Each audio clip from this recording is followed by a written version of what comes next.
മണ്ണോടു മണ്ണാ ചേരും വരെ നിൻ സംഗീതമേ ഞാൻ.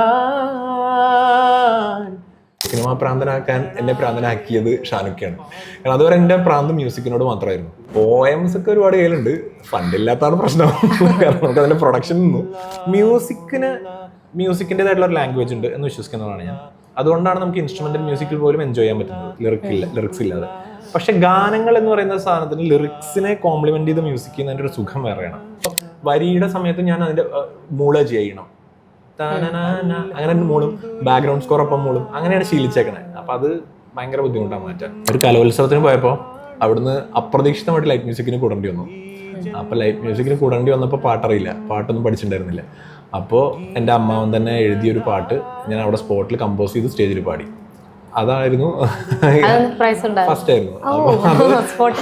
ആർക്കും അറിയാത്ത പാട്ടല്ലേ, നമ്മൾ അപ്പുണ്ടാക്കി പാടുന്നല്ലേ. വരിക തരിക പൊരുവതിനായി വളരെ നാൾ പേശി അരുളിയമ്മ താൻ വരബലം കൊണ്ടോ മതിച്ച നിന്നൂടെ വംശമൊക്കവേ മുടിപ്പനിന്നു ഞാൻ. പോയട്രി ഓൺ ലൂപ്പ് എന്ന് പറയുന്നൊരു സീരീസ് ചെയ്യുന്നുണ്ടായിരുന്നു. ഇപ്പം അതിൻ്റെ അപ്ഡേറ്റ്സ് ഒന്നും നമുക്ക് കിട്ടുന്നില്ല. അതിൻ്റെ എന്താണ്, ബാക്കി അത് ചെയ്യുന്നുണ്ടോ? നമുക്കിനി ബാക്കി പോയംസ് ഒക്കെ ഇതേപോലെ കേൾക്കാൻ പറ്റുമോ? പോയംസ് ഒക്കെ ഒരുപാട് കയ്യിലുണ്ട്, ഫണ്ടില്ലാത്തതാണ് പ്രശ്നം. കാരണം നമുക്ക് അതിൻ്റെ പ്രൊഡക്ഷൻ നിന്നു. അപ്പോൾ ഇനിയിപ്പോൾ അത് ചെയ്യണം എന്ന് വിചാരിച്ചിട്ടാണ്. ബേസിക്കലി ആരെങ്കിലും അത് കൊളാബ് ചെയ്യാൻ പറ്റുന്ന ഒരാളെ കിട്ടുകയാണെന്നുണ്ടെങ്കിൽ മുന്നോട്ട് കൊണ്ടുപോകണമെന്നുണ്ട്.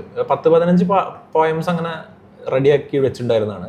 അപ്പോൾ അതിനകത്ത് ആകെ ഒരു 5-6 റിലീസ് ചെയ്തത്. ബാക്കിയൊക്കെ ഇങ്ങനെ ചെയ്യാനായിട്ട് നമ്മൾ വെയിറ്റ് ചെയ്യുന്നു കുറേ നാൾ. ഇപ്പം എനിക്കൊന്ന് 6 months ആയി ലാസ്റ്റ് റിലീസ് ചെയ്തിട്ട്. എനിക്ക് ഓർമ്മയില്ല അത്രയായി. അപ്പം വീണ്ടും സിനിമയിലേക്ക് തന്നെ വരുമ്പം സൂഫിയും സുജാതയും എനിക്ക് തോന്നുന്നു അതും കോവിഡ് ടൈമിൽ ഒരുപാട് ആളുകളിലേക്ക് എത്തി. ആ ഒരു പാട്ട് പലപ്പോഴും ഞാൻ പല ഇൻ്റർവ്യൂസിലും ടോക്സിലൊക്കെ ആയിട്ട് കണ്ടതായിരുന്നു. ഈ ഒരു കഥകളി ബാക്ക്ഗ്രൗണ്ടിൽ നിന്ന്, ആ കഥകളി സംഗീതജ്ഞൻ ആ ഒരു ബാക്ക്ഗ്രൗണ്ടിൽ നിന്ന് വന്നിട്ട് അൽഹംദുലില്ല എന്നുള്ളൊരു സോങ് കമ്പോസ് ചെയ്യുന്നുണ്ട്. ഒരു കംപ്ലീറ്റ്ലി ഒരു ട്രാക്ക് ചേഞ്ച് ചെയ്യുന്നൊരു രീതിയായിരുന്നു. സോ അതെങ്ങനെയായിരുന്നു ആ ഒരു ട്രാക്ക് മാറിയതും ഒക്കെ? എല്ലാ പാട്ടുകളും ഈ പറഞ്ഞ പോലെ കേൾക്കാറുണ്ട്. എനിക്ക് സൂഫി മ്യൂസിക് ഭയങ്കര ഇഷ്ടമാണ്, ധാരാളം കേൾക്കാറുണ്ട്. അത് ഈ പറഞ്ഞ പോലെ നമ്മൾ കൂടുതൽ ഇവിടെ ഇന്ത്യൻ പല സൂഫി സംഗീതങ്ങളെക്കാൾ കൂടുതൽ ഞാൻ പുറമേയുള്ള ഇപ്പോൾ ഇസ്താംബുൾ മ്യൂസിക്, ഒരു അങ്ങനെ തുർക്കിഷ് മ്യൂസിക്, അങ്ങനത്തെ എനിക്ക് ഭയങ്കര ഇഷ്ടമാണ് കേൾക്കാൻ. അത് എപ്പോഴും ഇങ്ങനെ ട്രാക്ക് ലൂപ്പിൽ അടിച്ചുകൊണ്ടിരിക്കുന്ന ഒരാളാണ്. പക്ഷെ അത് വർക്ക് ചെയ്യാനുള്ളൊരു സാധ്യത വന്നതെന്ന് വെച്ച് കഴിഞ്ഞാൽ അതിൻ്റെ സംവിധായകൻ ഇപ്പോൾ മരിച്ചുപോയി. എൻ്റെ അടുത്ത സുഹൃത്താണ് ഷാനവാസ് നരണിപ്പുഴ. അദ്ദേഹത്തിൻ്റെ കൂടെയുള്ള ഒരു യാത്രയാണ്. ശരിക്കും ഞാൻ എപ്പോഴും പറയാറുണ്ട്, എന്നെ സിനിമ ഇഷ്ടപ്പെടാൻ പഠിച്ചത്, സിനിമാ പ്രാന്തനാക്കാൻ എന്നെ പ്രാന്തനാക്കിയത് ഷാനുഖയാണ്. കാരണം അതുവരെ എൻ്റെ പ്രാന്തം മ്യൂസിക്കിനോട് മാത്രമായിരുന്നു. എപ്പോഴും പാട്ട് കേൾക്കുക, പാട്ടിൽ എന്തെങ്കിലുമൊക്കെ ചെയ്യണം. പക്ഷെ സിനിമയ്ക്ക് അതിനെ അതിൻ്റെ മ്യൂസിക്കിലൊരു വിഷ്വൽ ലാംഗ്വേജ് എങ്ങനെ അപ്ലൈ ചെയ്യാമെന്നുള്ളത് എനിക്ക് എൻ്റെ കൂടെ നടന്ന് ഞങ്ങൾ ഒരുപാട് വർഷം ഒന്നിച്ച് യാത്ര ചെയ്യായിരുന്നു. ആ സമയത്താണ് ഇങ്ങനത്തെ സാധനങ്ങളൊക്കെ കേൾപ്പിച്ച് തന്ന് ഇതിനെങ്ങനെ സിനിമാറ്റിക്കായിട്ട് അപ്ലൈ ചെയ്യാം, ആ ഒരു ലേണിംഗ് എനിക്ക് കിട്ടിയതും തിരിച്ചറിവ് കിട്ടിയതും ആളുടെ കൂടെ. അപ്പോൾ തീർച്ചയായിട്ടും ആളുടെ ഒരു ഫസ്റ്റ് പ്രോജക്റ്റ് വന്നപ്പോൾ ആൾ എന്നോട് പറഞ്ഞു, ഇങ്ങനെ ഒരു സൂഫി പാട്ടുണ്ട്, അത് ചെയ്യണം. മുന്നേ ചെയ്തു വെച്ചിരുന്നത് തന്നെയായിരുന്നു അതും. ഞാൻ മുന്നേ ചെയ്തു വെച്ചൊരു സാധനത്തിനെ പിന്നെ ഇങ്ങനെ ആക്കി മാറ്റിയതാണ്. അപ്പോൾ അത് ആ ഒരു ഇൻസ്പിറേഷൻ കംപ്ലീറ്റ്ലി അതിൻ്റെ ക്രെഡിറ്റ് ഷാനുഖയ്ക്കുള്ളതാണ്. കാരണം എന്നെ കൊണ്ട് ചെയ്യിപ്പിച്ചെടുത്തു എന്നുള്ളത്. പക്ഷെ അതിൽ ഈ കേൾവിയും തീർച്ചയായിട്ടും ഗുണം ചെയ്തിട്ടുണ്ട്. പിന്നെ ഞാൻ ജീവിക്കുന്നത് മലപ്പുറം ജില്ലയിലാണ്. അപ്പോൾ മലപ്പുറം ജില്ലയിൽ ഞാൻ എൻ്റെ വീടിൻ്റെ 4 പുറം പള്ളികളാണ്. അപ്പോൾ ഞാൻ കുട്ടിക്കാലം മുതൽ, ജനിച്ച കാലം മുതൽ ഞാൻ കേൾക്കുന്നത് ഈ ബാങ്കും അങ്ങനത്തെ സംഗീതമൊക്കെ ഞാൻ ഒരുപാട് കേട്ട് ഞാൻ അറിയാതെ തന്നെ എൻ്റെ ഉള്ളിലുണ്ട്. ഇതെല്ലാം കൂടി അതിലേക്ക് വന്ന് കാണും. ആ പാട്ടും കൂടെ ഒന്ന് കേൾക്കാൻ പറ്റുമോ? പിന്നെ അൽഹംദുലില്ലാ ഓതുന്നു പ്രാണൻ, ഈ ജന്മസൂനം നീ തന്ന ദാനം. മണ്ണോടു മണ്ണാ ചേരും വരെ നിൻ സംഗീതമേ ഞാൻ. ധൂമങ്ങളായേ പാറുന്നിതാ ഞാൻ, ഉന്മാദമേ നീ. നൂറുല്ലാ നൂറുല്ലാ നൂറുല്ലാ നൂറുല്ലാ നൂറുല്ലാ നൂറുല്ലാ നൂറുള്ള നൂറുള്ള നൂറുള്ള ആ.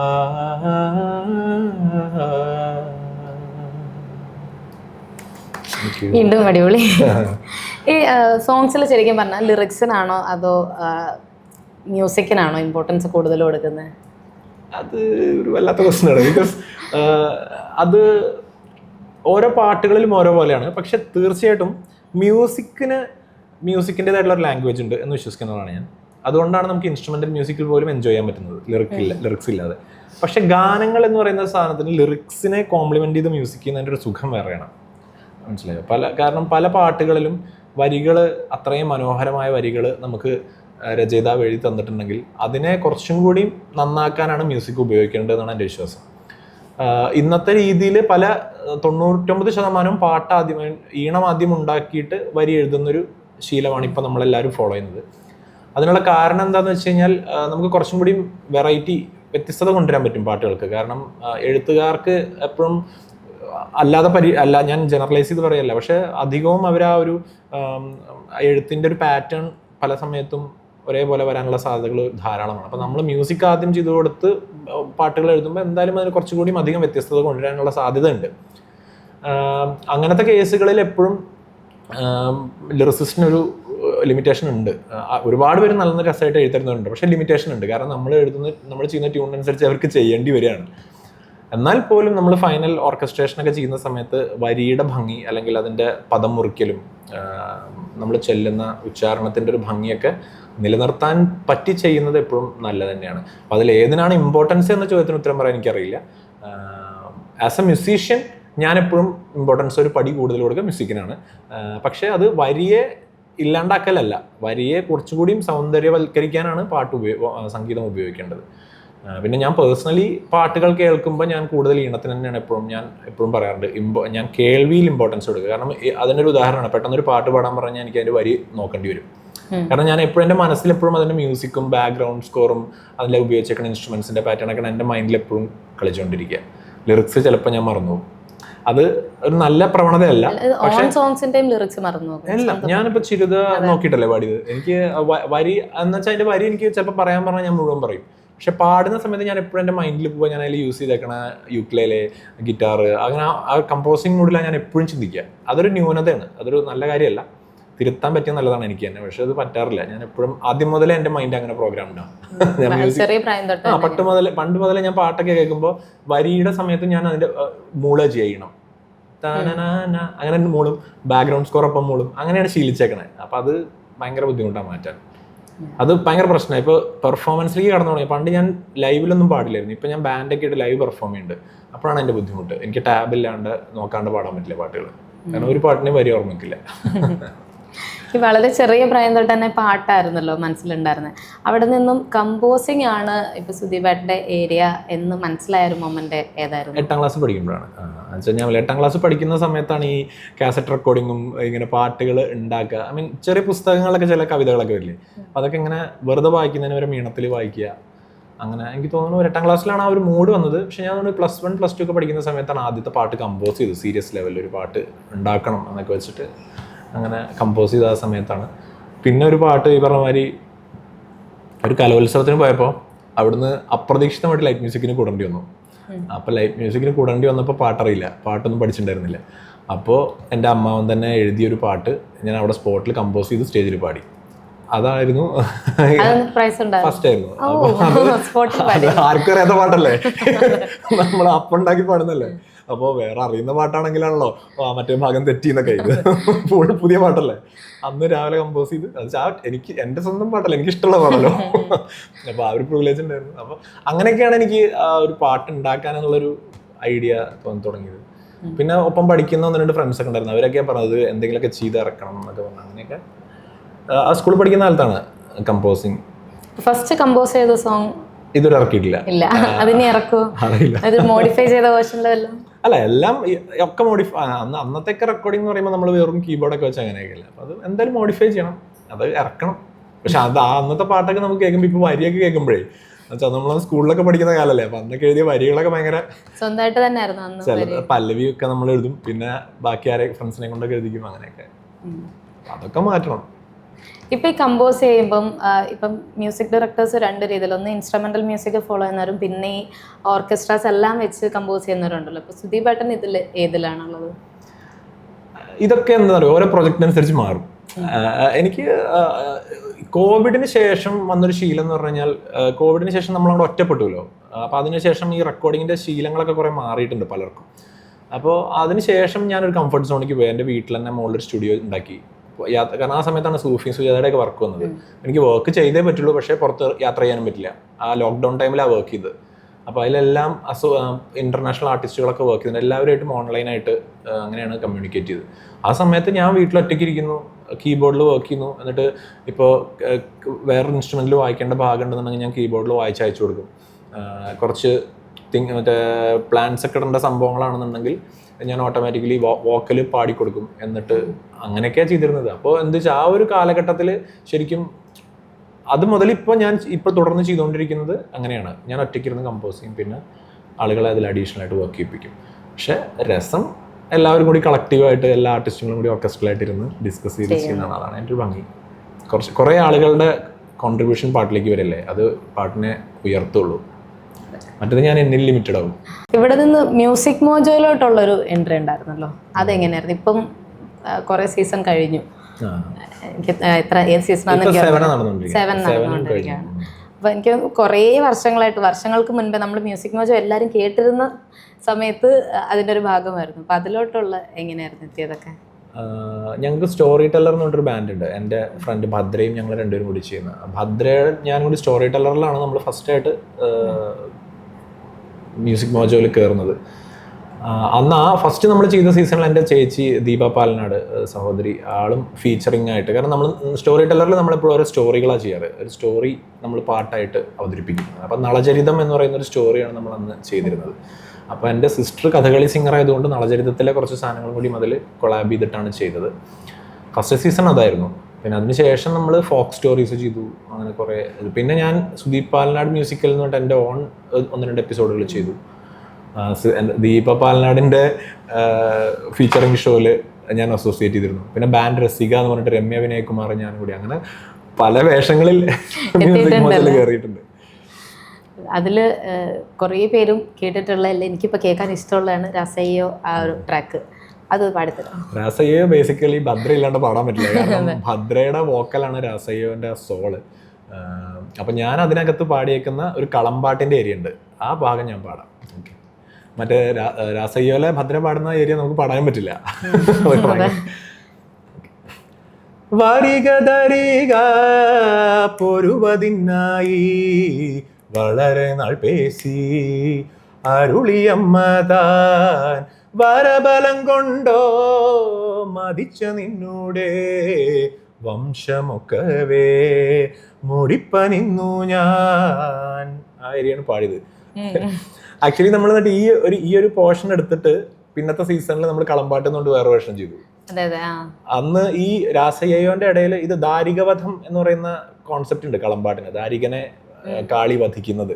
ആ ഭാഗത്തൊരു ചെറിയ പോർഷനാണ് ഇത്. അപ്പോൾ ഈ പോർഷൻ രാസയ്യോന്റെ ഇടയിൽ ക്ലബ് ചെയ്തപ്പോൾ കുറേ പേര് ചോദിച്ചു, ഇത് നല്ല രസമുണ്ടല്ലോ, ഇത് എന്താണ്, ഇതിന്റെ ഫുള്ള് കിട്ടാൻ വഴിയുണ്ടോ എന്നൊക്കെ ചോദിച്ചു കുറേ പേര് അതിനകത്ത് കമന്റ് ചെയ്തിരുന്നു. അപ്പോൾ ആ ഒരു സെക്ഷൻ മൊത്തം ഫുള്ള് അടുത്ത സീസണിൽ ചെയ്തു. അതും ഞങ്ങൾ രണ്ടുപേരും കൂടി തന്നെ ചെയ്തത്. ഇപ്പോഴും മ്യൂസിക് മോജോ കണ്ടിന്യൂ ചെയ്യുന്നില്ല. 7 അപ്പോൾ ലാസ്റ്റ് 7 നമ്മൾ സ്റ്റോറി ടെല്ലറിൽ ചെയ്തില്ല. എൻ്റെ സുദീപ് പാലനാട് മ്യൂസിക്കൽ എൻ്റെ ഓൺ കമ്പോസിഷൻ, ഈ ചിരുത, മകൾ, ചായമക്കനി, അങ്ങനെ കുറച്ച് എൻ്റെ ഓൺ കോമ്പോസിഷൻസ് 4 പാട്ട് ചെയ്തു അതിനകത്ത്. എല്ലാ പാട്ടുകളും എടുത്തു കഴിഞ്ഞാൽ അതിലൊരു പൊളിറ്റിക്സ് പറയുന്നുണ്ടല്ലോ, അത് പ്രീ പ്ലാൻ ചെയ്ത് തന്നെ ഓൾറെഡി ഈ രീതിയിൽ തന്നെ ചെയ്യാം, അപ്പം അതനുസരിച്ച് തന്നെയാണോ കമ്പോസ് ചെയ്യുന്നതും? അങ്ങനല്ലേ, ഞാൻ കമ്പോസ് ചെയ്യുന്ന സമയത്ത് ഞാൻ ഫുൾ ബ്ലാങ്ക് ആണ്. എന്ന് വെച്ച് കഴിഞ്ഞാൽ ഒരു പ്രോജക്റ്റിന് വേണ്ടി കമ്പോസ് ചെയ്യുമ്പോൾ നമ്മൾ പ്ലാൻ ചെയ്യും. ഞാൻ പോലെ എൻ്റെ കയ്യിലിപ്പോൾ ഇരിക്കുന്ന പാട്ടുകളെല്ലാം ഞാനിങ്ങനെ പെട്ടെന്ന് എൻ്റെ മൈൻഡിൽ വരുമ്പോൾ ഞാൻ ചെയ്തു വെച്ചേക്കുന്ന അനേകം പാട്ടുകളിൽ നിന്ന് എടുക്കുന്നതാണ്. അത് കമ്പോസ് ചെയ്യുമ്പോൾ ആ പാട്ടിൻ്റെ ഒരു നിഷ്കളങ്കതയുണ്ട്. പിന്നെ നമ്മളതിനെ ഒരു തീമിലേക്കൊക്കെ കൊണ്ടുവരുന്നത് പിന്നീട് നമ്മളൊരു പ്രൊജക്റ്റിലേക്ക് വേണ്ടി മാറ്റുമ്പോഴാണല്ലോ. അപ്പോൾ പക്ഷെ പാട്ട് നമ്മൾ കമ്പോസ് ചെയ്യുന്ന സമയത്ത് അതിനകത്തൊരു ജോണർ ഉണ്ടായിരിക്കും. ഇപ്പം ഞാനൊരു പാട്ട്, ഒരു ഫോക്ക് സോങ് ഞാനിപ്പോൾ റീസെൻ്റ്ലി ഇങ്ങനെ റിലീസ് ചെയ്യാൻ പോകുന്ന പാട്ടുണ്ട്, അത് ഞാൻ കമ്പോസ് ചെയ്യുന്ന സമയത്ത് തന്നെ അതിനകത്ത് അരിശം, മറ്റേ എന്താ പറയുക, അടിയാളനെ പീഡിപ്പിക്കുന്ന ആളുകളെ കഴുത്തറുക്കണം, ഇങ്ങനത്തെ വാക്കുകളൊക്കെ ഞാൻ അതിനകത്ത് ഡമ്മി ലിറിക്സിൽ യൂസ് ചെയ്തിട്ടുണ്ട്. കാരണം ആ പാട്ട് കമ്പോസ് ചെയ്യുന്ന സമയത്ത് എൻ്റെ മൈൻഡിൽ ആ ഒരു സാധനമുണ്ട്.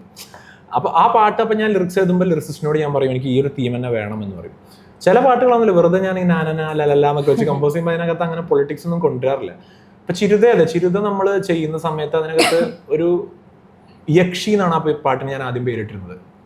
പിന്നെ അതിന് അകത്ത് ചിരുത വരുന്നതും ആ ചിരുതയിൽ ലാസ്റ്റ് ഒരു പൊളിറ്റിക്കൽ സാധനം വരുന്നതൊക്കെ നമ്മൾ അപ്പോൾ ആ പാട്ട് മൊത്തം നമ്മൾ ചെയ്യാൻ 1.5 ദിവസം കൊണ്ടാണ് ഫുൾ ചെയ്തത്. അപ്പോൾ അതിനകത്ത് വരുന്ന ഒരു തോട്ട് അത് എവിടുന്നാണ് വന്നത് എന്നുള്ളതൊക്കെ പെട്ടെന്ന് വരുന്നതല്ലേ. മണിമലർക്കാവിൽ നടക്കുന്ന ഒരു സാധനം. അപ്പോൾ ഞാൻ ശ്രുതി ചേച്ചിയുടെ സ്ഥലം ആ ഭാഗത്താണ്, പുള്ളിക്കാരിക്ക് ആ ഭാഗത്തൊരു ഹിസ്റ്ററി അറിയാം. അപ്പോൾ ആ സാധനം ഇതിനകത്ത് ചേർത്താലോ, അങ്ങനെ ഇതൊക്കെ ലാസ്റ്റ് മൊമെന്റിൽ നമ്മൾ ഉച്ചവരെ ഷൂട്ട് ചെയ്യുമ്പോൾ ഈ തോട്ടില്ല, ഉച്ചയ്ക്ക് ശേഷമാണ് മണിമലർക്കാവിലെ കയ്യിലേക്ക് കയറി വരുന്നത്, മനസ്സിലായി. അപ്പോൾ അതൊക്കെ പെട്ടെന്ന് വരുന്നതാണ്. ഇന്റൻഷനലി പൊളിറ്റിക്സ് ഒന്നും ആഡ് ചെയ്യാറില്ല. പക്ഷെ നമുക്ക് ആസ് എ വ്യക്തി നമുക്കൊരു പൊളിറ്റിക്സ് ഉണ്ട്. നമ്മൾ എപ്പോഴും എന്ത് വർക്കും, ഇപ്പോൾ സിനിമയ്ക്ക് അപ്പുറം ഒരു വർക്ക് ചെയ്യുമ്പോൾ സിനിമയ്ക്ക് നമ്മൾ എന്തായാലും സിനിമക്കാരന് വേണ്ടി അല്ലെങ്കിൽ അതിൻ്റെ സംവിധായകനോ സ്ക്രിപ്റ്റിനോ വേണ്ടി വർക്ക് ചെയ്യുമ്പോൾ ആ സബ്ജക്റ്റിന് വേണ്ടി ചെയ്യേണ്ടി വരും.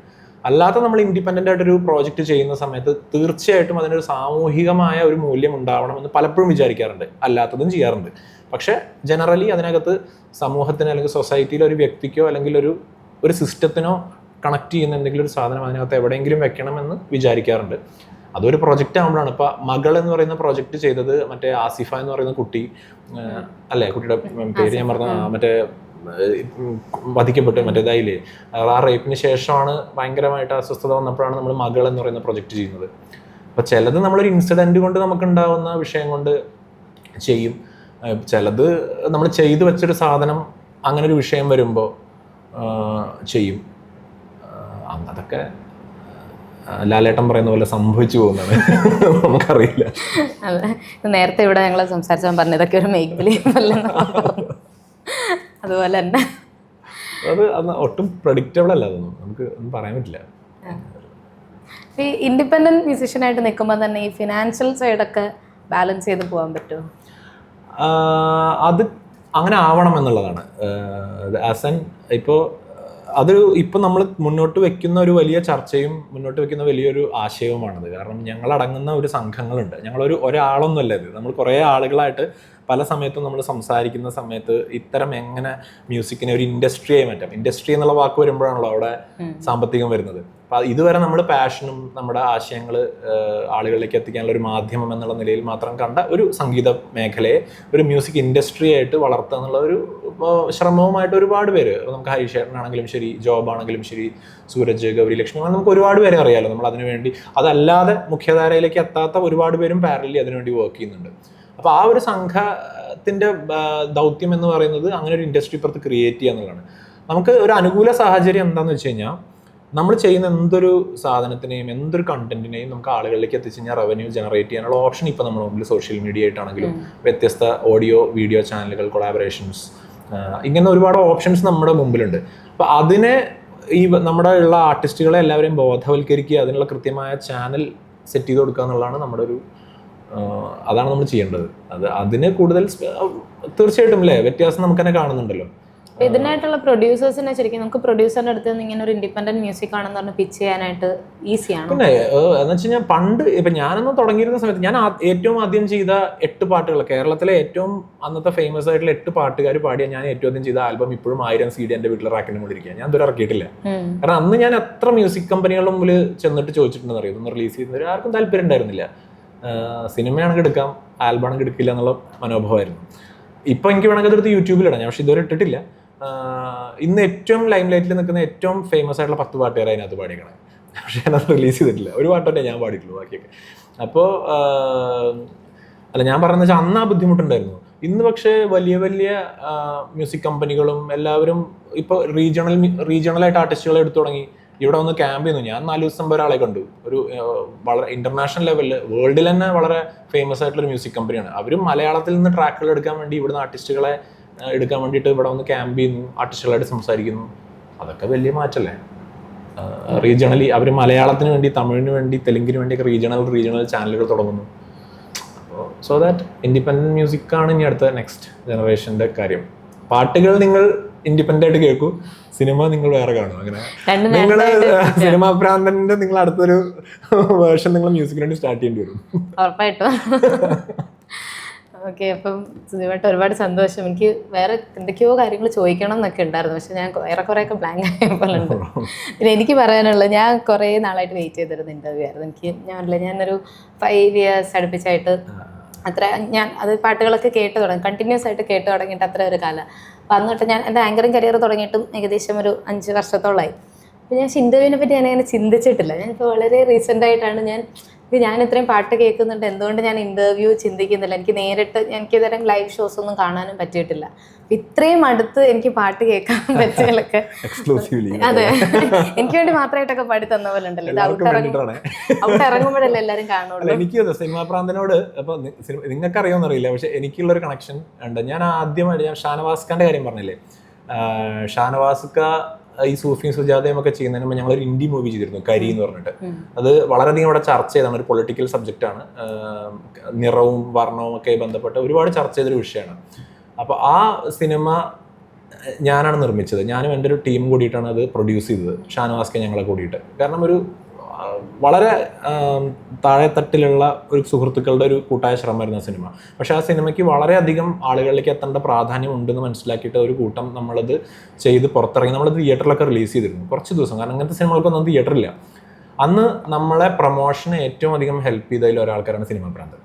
അന്ന് നമ്മുടെ ബിലഹരി ഡയറക്ടറുണ്ട്, ബിലഹരി ത്രൂ ആണ് നമ്മുടെ സിനിമാ പ്രാന്തനായിട്ട് കണക്ട് ആവുന്നത്. അന്ന് നമ്മൾ തുടക്കത്തിൽ നമ്മൾ നിൽക്കുന്ന സമയത്ത് നമ്മുടെ പ്രൊമോഷൻസും നമ്മുടെ പോസ്റ്റേഴ്സ് റിലീസ് ചെയ്യാനും ഷെയർ ചെയ്യാനൊക്കെ സിനിമാ പ്രാന്തൻ ഹെൽപ്പ് ചെയ്തിട്ടുണ്ട് നമ്മളെ. അപ്പം അന്ന് മുതൽ എൻ്റെ മനസ്സിലുള്ള പേരാണ്. ഇന്നാണ് വരാൻ പറ്റുന്നതാണെന്നേ ഉള്ളൂ. അത് എൻ്റെ കൂടെ തന്നെ ഇരിക്കാൻ പറ്റില്ല, പിന്നെയും സന്തോഷം. അപ്പം ഇനി വരുന്ന പ്രോജക്ട്സ് ഏതൊക്കെയാണ്? പുതിയ പ്രോജക്റ്റുകൾ ഇനിയിപ്പോൾ ഇൻഡിപെൻഡന്റ് ഇതിങ്ങനെ കുടിൽ വ്യവസായം പോലെ ബാക്ക് ടു ബാക്ക് വന്നുകൊണ്ടിരിക്കുന്നുണ്ട്. സിനിമ ഇങ്ങനെ 1-2 കമ്മിറ്റ് ചെയ്തിരിക്കുന്നുണ്ട്. അതിലിപ്പോൾ ഒരെണ്ണം വർക്ക് സ്റ്റാർട്ട് ചെയ്യുന്നത് നിവിൻ പോളിയുടെ ഒരു പുതിയ പ്രോജക്റ്റാണ്. പോളി ജൂനിയറിനെ പ്രൊഡ്യൂസ് ചെയ്യുന്ന ആര്യൻ രമണി ഗിരിജാവല്ലഭൻ ആര്യൻ ഡയറക്റ്റ് ചെയ്യുന്നൊരു പടം. അതിപ്പോൾ ഏതാണ്ട് ഈ ഓഗസ്റ്റോട് കൂടിയൊക്കെ നമ്മൾ എൻ്റെ പണികളിൽ തുടങ്ങും. അതാണ് എനിക്ക് പേഴ്സണലി, കാരണം അതിനകത്ത് എൻ്റെ പേഴ്സണലായിട്ടുള്ള കുറേ ഫേവറേറ്റ് സോങ്സ് പുള്ളി എടുത്തിട്ടുണ്ട്. അപ്പൊ എനിക്ക് ഓൾറെഡി ചെയ്തു വെച്ച ട്രാക്സിൽ നിന്ന് എടുത്തതാണ്. രണ്ടും ഉണ്ട്, ഇതിനു വേണ്ടി ചെയ്തതുണ്ട്. പക്ഷെ അതിനകത്ത് എനിക്ക് വളരെ ഫേവറേറ്റ് ആയിട്ടുള്ള എൻ്റെ കുറേ ട്രാക്കുകൾ ഞാൻ അതിൽ റിലീസ് ചെയ്യുന്നുണ്ട്. അപ്പോൾ ഞാൻ അതിൻ്റെ ഒരു എക്സൈറ്റ്മെൻ്റ് ആണ്. അപ്പോൾ അത് കുറച്ച് ഗംഭീരമായിട്ട് വർക്ക് ചെയ്യണമെന്ന് ആഗ്രഹമുണ്ട്, നല്ലൊരു ടീമിനെയൊക്കെ സെറ്റ് ചെയ്ത്. അപ്പോൾ അതിൻ്റെ ഒരു പ്രീ പ്രൊഡക്ഷനിലാണ് ഇപ്പോൾ. അപ്പം എല്ലാം അടിപൊളിയായിട്ട് തന്നെ വരട്ടെ. കണ്ടതിലും കുറേ നേരം സംസാരിക്കാൻ പറ്റില്ല, സന്തോഷം. വളരെ സന്തോഷം. Thank you Cinema Pranthan and all of you. Thank U.